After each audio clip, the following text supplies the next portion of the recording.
عادل صاحب اور آپ احباب سے خطاب.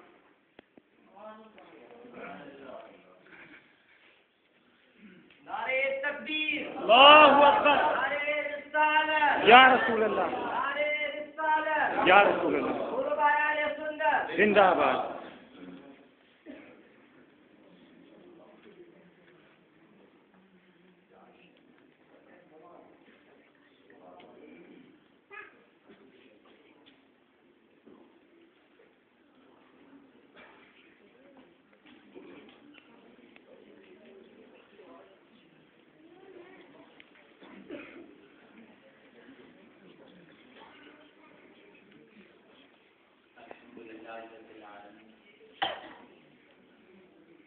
والصلاة والسلام على سيد المرسلين وعلى آله وأصحابه أجمعين. أما بعد فأعوذ بالله من الشيطان الرجيم. بسم الله الرحمن الرحيم. وما أرسلناك إلا رحمة للعالمين. صدق الله مولانا العظيم وصدق رسوله النبي الكريم. بلبل نے گل ان کو کہا، بلبل نے گل ان کو کہا، تمری نے سر پہ جہاں پیدا. حیرت نے جھنجلا کے کہا، یہ بھی نہیں وہ بھی نہیں. سبحان اللہ. خورشید تھا اس زور پر، خورشید تھا اس زور پر، کیا بڑھ کے چمکا تھا کمر. بے پردہ جب وہ رخ ہوا، یہ بھی نہیں وہ بھی نہیں. سبحان اللہ. گلستان عالم اجڑا پڑا تھا، خزاں کی چیرا دستیوں کے سبب، گلوں کی نکھت افشانیوں اور انادل کی نغمہ ریزیوں کی یاد تک گلدستۂ داخل ہندیان بن چکی تھی. جہاں کسی وقت بہار اپنے جوبنوں پر ہوا کرتی، وہاں خزاں اپنا تخت بچھائے نظر آتی تھی. وہ جنہیں عزت و کرامت کا تاج پہنایا گیا تھا، کردار میں جانوروں سے بھی بدتر نظر آتے تھے. طاغوتی قوتیں ہر سو اپنا جال بچھائے دکھائی دیتی تھی. رہبری کی جگہ رہزنی نے لے لی تھی اور عقل و فہم کے تقاضے بالائے طاق رکھ دیے جا چکے تھے کہ ایک بار پھر پہلے کی طرح سفر المظفر کے آخری سورج کے غروب ہونے کے کچھ بعد ربیع الاول کا چاند چمکا. سبحان اللہ. یوں تو یہ چاند ہر سال نظر آتا تھا، لیکن اب کی بار یہ چاند اپنے دامن میں کروڑوں بلکہ لاتعداد رحمتیں لیے تھا. اپنے ساتھ رحمتوں کی ایک ایسی بارش لیے تھا جس کا ہر ایک قطرہ بہار آفری اور ہر چھینٹا فردوس بدامہ ثابت ہوا. جس بارش سے گلزار عالم میں ایک بار پھر آثار حیات نمودار ہوئے، انسانیت کے پش خوردہ چہرے پر پھر شباب و قوت کی سرمستیاں ظہور پذیر ہوئی. کمال انسانیت کے افسردہ درختوں کی اوریاں شاخوں کو اثر نو خلعتے پر وہ بار عطا ہوئی. کاروان انسانیت نے ایک بار پھر اپنی منزل کی جانب رختے سفر باندھا. قمریوں نے پھر نغمائے فتح قلب و نظر چھیڑا. طاغوتی قوتیں خاک میں مل گئی اور توہمات اور عقائد باطلہ کے قفس کی تیلیاں ایک ایک کر کے ٹوٹ گئی. سبحان اللہ. لوگوں نے اسے اپنے اپنے انداز میں تعبیر کیا، لیکن حقیقت کے چہرے سے نقاب اس وقت اٹھا جب اس کے خالق و پروردگار سبحانہ و تعالی نے اسے اپنی مخلوق کے سامنے یوں روشناس کرایا، وما ارسلناک الا رحمۃ للعالمین. سبحان اللہ. اے حبیب، اور ہم نے تمہیں نہیں بھیجا مگر رحمت سارے جہان کے لیے. سبحان اللہ. اور رب جل وعلا نے یہ حکم شاہی بھی جاری فرما دیا، قل بفضل اللہ وبرحمتہ فبذلک فلیفرحوا. اے پیارے، تم فرماؤ اللہ ہی کے فضل اور اسی کی رحمت اور اسی پر چاہیے کہ خوشی کریں. اور نہایت ہی پیار بھرے انداز میں یہ بھی فرما دیا وَأَمَّا بِنِعْمَةِ رَبِّكَ فَحَدِّثْ، اور اپنے رب کی نعمت کا خوب چرچا کرو. سبحان اللہ. اور اس ماہ نبوت ماہ رسالت صلی اللہ تعالی علیہ وسلم کے وجود باوجود سے بڑھ کر کون سی نعمت، اور اس کریم آقا صلی اللہ علیہ وسلم جو اس عالم فانی میں رہے تو بھی اللہ سبحانہ و تعالیٰ کی مخلوق کا غم انہیں رلاتا رہا. امام مسلم روایت کرتے ہیں کہ جب حضور حضرت سیدنا ابراہیم و سیدنا عیسیٰ علیہ نبینا علیہ الصلوۃ والسلام کے اپنی امت کے متعلق کلمات تلاوت فرماتے ہیں تو تمہاری یاد آ جاتی ہے. زبان اطہر سے اللہم امتی امتی اللہم امتی امتی، اے اللہ میری امت میری امت، اے اللہ میری امت کے کلمات جاری ہو جاتے ہیں اور تمہاری یاد میں مبارک آنکھوں سے آنسو روا ہو جاتے ہیں. جبکہ ان کا پروردگار ان سے فرماتا ہے وَلَسَوْفَ يُعْطِيكَ رَبُّكَ فَتَرْضَىٰ، اے پیارے تیرا رب تجھے اتنا عطا فرمائے گا کہ تو راضی ہو جائے گا. سبحان اللہ.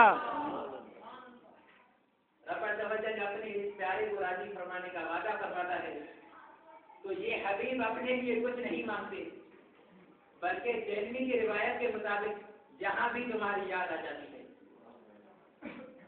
فرماتے ہیں وَلَقَدْ هَٰذِهِ أُمَّتِي يَوْمَ الْقِيَامَةِ، یعنی رب عز و جل نے مجھے راضی فرمانے کا وعدہ فرمایا تو میں نے اسے قیامت والے دن اپنی امت کے لیے محفوظ فرما دیا. سبحان اللہ. حکیم ترمذی حضور کا فرمان نقل فرماتے ہیں کہ جب میرا وصال ہو جائے گا تو سور پھونکے جانے تک میں اپنی قبر انور میں ہمیشہ یہی کہتا رہوں گا یا رب امتی امتی، یا رب امتی امتی، اے میرے رب میری امت میری امت، اے میرے رب میری امت میری امت.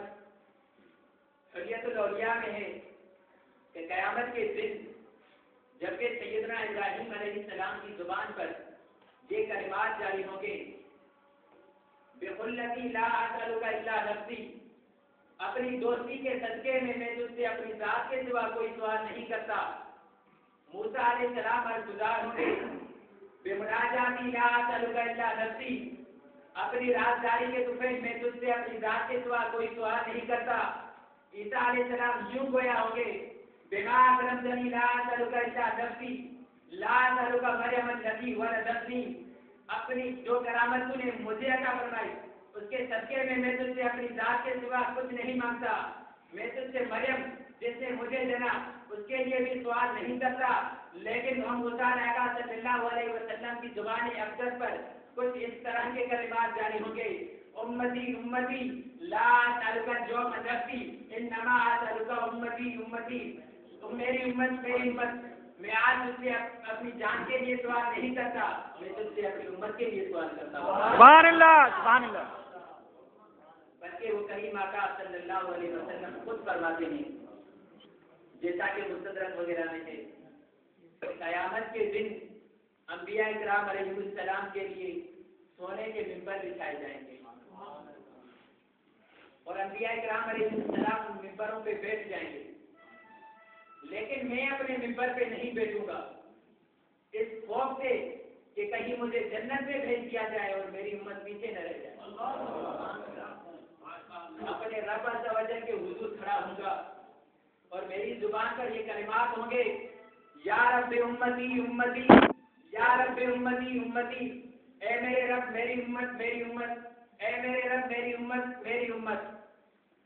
سامعین محترم، للہ انصاف اس کریم آقا صلی اللہ علیہ وسلم کی سے بڑھ کر کون سی ایسی رحمت ہے کہ جس کے حصول پر اظہار فرحت و مسرت تو حکم الہی اور فرمان شاہی کی پابندی بنے، لیکن اس حبیب صلی اللہ علیہ وسلم کی ولادت کا جشن و سرور جائز تک نہ ہو. سامعین محترم، اللہ کے پیارے نبی و رسول سیدنا عیسیٰ علیہ نبینا علیہ الصلوۃ والسلام اپنے رب کی بارگاہ میں کس انداز میں دعا کرتے ہیں؟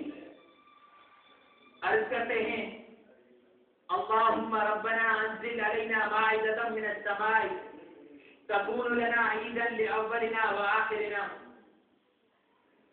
اے اللہ، اے ہمارے رب، ہم پر آسمان سے خوان اتار جو ہمارے موجودہ لوگوں کے لیے بھی اپنے ساتھ خوشی اور سرور کا سامان لیے ہو، اور ہم سے بعد جو لوگ آئیں وہ بھی اس روز خوشی منایا کریں۔ بخاری اور مسلم میں ہے کہ جب حضور مدینہ طیبہ میں جلوہ فرما ہوتے ہیں تو کیا دیکھتے ہیں کہ یہود محرم الحرام کی 10 تاریخ کو روزہ رکھتے ہیں۔ جانے کائنات صلی اللہ علیہ وسلم ان سے اس دن روزے کا سبب پوچھتے ہیں تو وہ جواباً عرض کرتے ہیں کہ اس دن اللہ عز و جل نے موسیٰ علیہ السلام کو فرعون پر غلبہ عطا فرمایا، ہم اسی کی خوشی میں روزہ رکھتے ہیں۔ تو کریم آقا صلی اللہ علیہ وسلم اپنے غلاموں کو اس دن کا روزہ رکھ کر موسیٰ علیہ السلام پر ہونے والی نعمت کی یاد منانے کا حکم جاری فرما دیتے ہیں۔ سبحان اللہ۔ سامعین محترم، خدا را انصاف، کیا عیسیٰ علیہ السلام پر نازل ہونے والا وہ قرآن اس کریم آقا صلی اللہ علیہ وسلم کی نسبت بڑی نعمت تھا کہ اس کے نازل ہونے کی دعا کرتے ہی عیسیٰ علیہ السلام اس کے نزول کے دن کو پہلوں اور پچھلوں کے لیے عید کہیں، لیکن اس کرم والے آقا صلی اللہ علیہ وسلم کی آمد کی خوشی ناجائز، حرام اور گمراہی قرار پائے۔ سامعین ذکر، انصاف سے کہیے، کیا موسیٰ علیہ السلام کی ذات عالیہ پہ ہونے والا یہ کرم اس کریم آقا صلی اللہ علیہ وسلم کی ذات عالیہ سے بڑی نعمت ہے؟ کیا بنی اسرائیل پہ ہونے والی یہ نعمت ساری کائنات پہ ہونے والی اس مہربانی سے بڑی مہربانی ہے؟ کوئی بھی اگر کہے گا کہ خواجہ عیسیٰ علیہ السلام اور موسیٰ علیہ السلام پر ہونے والی نعمت بڑی اور آپ صلی اللہ علیہ وسلم کی تشریف آوری چھوٹی نعمت ہے، جن کے صدقے میں ہر نعمت، جن کے صدقے ہر کرم ہے، یقیناً وہ سب نعمتوں سے بڑی نعمت ہے، وہ تو تمام جہانوں کے لیے رحمت ہے۔ اور سید محمود آلوسی علیہ رحمہ فرماتے ہیں قولہ صلی اللہ علیہ وسلم رحمتا للجمیع باعتبار انہ علیہ الصلاۃ والسلام واسطۃ الفیض الالہی علی الممکنات۔ رسول اللہ علیہ الصلاۃ والسلام کا تمامی مخلوقات کے لیے رحمت ہونا اس اعتبار سے ہے کہ آپ صلی اللہ علیہ وسلم اللہ سبحانہ و تعالیٰ کی تمام ممکنات پر ہونے والی نعمتوں کا واسطہ اور وسیلہ ہے۔ سبحان اللہ۔ اور یہ کس انصاف کا تقاضا ہے کہ ایک نعمت کے حصول پر اللہ کا نبی اور رسول کہے کہ ہم خوشی منائیں گے، ہم سے بعد آنے والے بھی اس دن عید کیا کریں گے، لیکن تمام نعمتوں کے قاسم صلی اللہ علیہ وسلم کی تشریف آوری پر اظہار فرحت و مسرت ناجائز ہو جائے۔ اور عقل سلیم کب اس بات کو مانتی ہے کہ موسیٰ علیہ السلام پر خصوصی رحمت ہو تو خوشی کی تعلیم خود حبیب پروردگار دیں، اور جو ساری کائنات کے لیے رحمت ہے وہ جلوہ فرمائیں تو خوشی منانا بدعت و گمراہی بن جائے، اور پھر ان کی تشریف آوری کی خوشی منانا بدعت کب ہو سکتا ہے؟ کیونکہ بدعت تو وہ ہے جو مثال سابق کے خلاف پہ ہو، اور پھر اپنی جلوہ گری کی خوشی تو رحمت عالم منبع جود و کرم مادن علم و حکم صلی اللہ علیہ وسلم نے خود منائی ہے۔ صحیح مسلم میں ہے کہ حضور پیر کو روزہ رکھتے تھے۔ سوال کیا گیا یا رسول اللہ آپ پیر کو روزہ رکھتے ہیں؟ تو جواب میں رحمت عالم فرماتے ہیں فیہ ولدت و فیہ انزل علیہ، اس پیر کے دل ہی میں پیدا ہوا اور اسی پیر کو مجھ پر وحی نازل ہوئی۔ قدر سامعین غور فرمائیے، تمہارے آقا صلی اللہ علیہ وسلم نے کیسے پیارے انداز میں جشن میلاد اور جشن نزول قرآن منانے کی تعلیم فرما دی، اور یہی وجہ ہے کہ اہل ایمان قرآن عظیم کے نزول کا جشن مناتے ہیں۔ یوں ہی جب ربیع الاول کا چاند شروع ہوتا ہے تو اپنے دامن میں اہل ایمان کے لیے جشن و سرور کا عام پیغام لیے ہوتا ہے اور اہل ایمان کو یہ یاد دلاتا ہے کہ 12 ربیع الاول کی سحری بد میں امکان کے لیے روشنی اور اجالے کا پیغام لائی اور اسی صبح وہ آفتاب ہدایت و سعادت طلوع ہوا جس نے اپنی تابندہ کرنوں سے عالم انسانیت کے گوشے گوشے کو رش کے دور بنا دیا. سبحان اللہ. سامعین محترم، نہایت ہی افسوس سے کہنا پڑ رہا ہے کہ بعض لوگوں نے غلاموں کو اپنے کریم آقا صلی اللہ علیہ وسلم کی ولادت کا جشن منانے سے روکنے کے لیے اس بات کو ہوا دی کہ 12 ربیع الاول تو آپ صلی اللہ تعالی علیہ وسلم کی تاریخ مثال ہے، پھر بنا اس دن خوشی منانا کیسے درست ہو سکتا ہے. لیکن وہ اس بات کو نہیں سوچتے کہ جس دن رسول اللہ علیہ السلام کا وصال ہوا وہ دن پیر کا دن تھا اور حجۃ الوداع رسول اللہ علیہ السلام نے جو آخری حج فرمایا وہ دن جمعے کا دن تھا. اب کسی طرح کے حساب کیجیے، مہینے 29 کے بنائیے یا 30 کے، 12 ربیع الاول کو پیر کسی صورت نہیں بنتا. امام ابن حجر اسقلانی شرح صحیح بخاری میں رقم 13 میں ابو مخنف اور کلبی کے نزدیک رسول کریم صلی اللہ علیہ وسلم کا وصال 2 ربیع الاول کو ہوا اور امام سہیلی نے اسی کو راجح قرار دیا. پس معتمد جناب ابو مخنف کا قول یعنی رسول کریم صلی اللہ علیہ وسلم کا وصال 2 ربیع الاول کو ہوا اور جن حضرات نے حضور علیہ السلام کا وصال 12 ربیع الاول بتایا ہے انہیں غلطی لگی ہے اور غلطی کا سبب شاید یہ ہے کہ روات نے کہا کہ رسول اللہ علیہ السلام کا وصال ثانی شہر ربیع الاول یعنی 2 ربیع الاول کو ہوا اور شہر عشر سے تبدیل ہو گیا، ثانی شہر سے ثانی عشر بن گیا. پھر یہ وہم لگاتار جاری رہا اور بغیر سوچے سمجھے بعد میں بات کی پیروی کی اور رسول اللہ علیہ السلام کا وصال 12 ربیع الاول کو بتاتی رہی، حالانکہ یہ خلاف تحقیق ہے. تعمیر اسی قدر امتی کو احسان فراموش نہیں بننا چاہیے. امتی پر یہ واجب ہے کہ اپنے آقا و مولا صلی اللہ تعالی علیہ وسلم کے احسانات کو یاد کرے. وہ جب تک لوگوں کے درمیان جلوہ فرما رہے تو اپنی امت کے لیے دعائیں کرتے رہے. امتی کا غم انہیں رلاتا رہا. امتی راتوں کو سوتا ہے لیکن وہ کریم آقا صلی اللہ علیہ وسلم راتوں کو جاگ جاگ کر امت کی مغفرت اور بخشش کی دعائیں کرتے رہے. اس وقت بھی اپنی قبر انور کے اندر امت کے لیے دعائیں کر رہے ہیں اور قیامت والے دن جبکہ ہمارے اپنے کام نہ آئیں گے پھر بھی یہی آقا کرم فرمائیں گے اور اپنے امتیوں کو جنت میں لے جائیں گے. تو اے امتی، اپنے آقا صلی اللہ علیہ وسلم کا حق مان، ان کی آمد کی خوشی منا، اپنی وفاداری کا ثبوت دیتے ہوئے زبان حال سے کہتا رہے کہ حشر تک ڈالیں گے ہم پیدائش مولا کی دھوم، حشر تک ڈالیں گے ہم پیدائش مولا کی دھوم، مثل پارس نجد کے قلعے گراتے جائیں گے. خاک ہو جائے ادو جل کر مگر ہم تو رضا، خاک ہو جائے ادو جل کر مگر ہم تو رضا، دم میں جب تک دم ہے ذکر ان کا سناتے جائیں گے. انشاءاللہ.